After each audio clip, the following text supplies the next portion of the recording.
We're doing some eggplant lasagna, little different take on lasagna.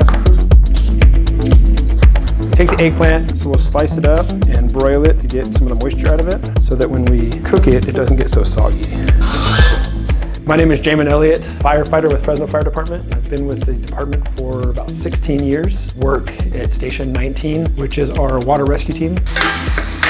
So we have spicy Italian sausage, mild Italian sausage, and then just some regular ground beef. Once everything's cooked, I will layer things. I'll do a layer of eggplant, then I'll put the meat, and then I'll put, I usually just used a bottled marinara sauce, kind of a cheater's way of doing it, but a little easier. Some ricotta cheese, and I kind of mix all those together and layer it out, and then I put a layer of mozzarella cheese, and then I do another layer, put it in the oven at 350 for about 25-30 minutes. I started making it years ago. I had a garden at home and had eggplant and started doing a little bit of research on different recipes and found this one, and it's one that my kids liked. So I'm like, hey, if my kids like it, then they'll probably like it with Fire Station.